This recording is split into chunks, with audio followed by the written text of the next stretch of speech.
যে আসামিগুলো পাঠালাম এরা হলো আন্তঃজেলা সহকারী ডাকাত দলের সদস্য। তাদের বিষয়ে দেশের বিভিন্ন জেলার বিভিন্ন থানায় ডাকাতি, চুরি, ছিনতাই এবং মাদক মামলা আছে।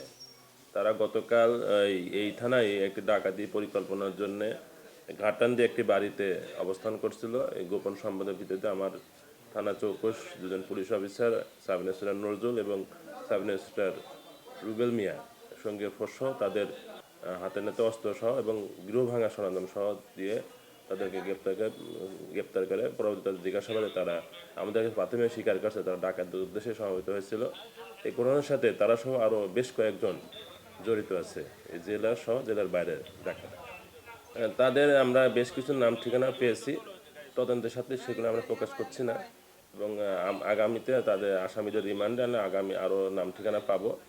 ইনশাল্লাহ যারা জড়িত আছে তাদেরকে আমরা সকলকে গ্রেপ্তার করে আইনে আওতায় আনতে পারবো।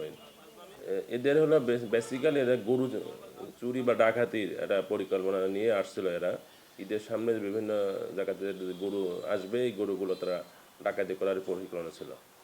ম্যাক্সিমাম মামলায় হলো ডাকাতি, খুনসহ ডাকাতি, চুরি, দস্যুতা এবং মাদক। আমরা আমাদের সাধ্যমতো চেষ্টা করছি, সেই সাথে আমরা আশা করব এই ভুয়াপুরবাসীও আমাদের সার্বিক সহযোগিতার মাধ্যমে একটা সুন্দর ভুয়াপুর আমরা উপহার দিতে পারবো ইনশাল্লাহ ঈদের আগে। আমাদের পুলিশ সুপার এই ঈদকে কেন্দ্র করে এবং ঈদের হাট বাজারকে কেন্দ্র করে বেশ কিছু নিরাপত্তা পরিকল্পনা করছে। আমাদের ছাত্রদের যে পরিকল্পনা আছে এই পরিকল্পনার মাধ্যমেই আমরা আগাচ্ছি। ইনশাল্লাহ আমরা একটা ভালো পরিবেশ রাখতে পারবো।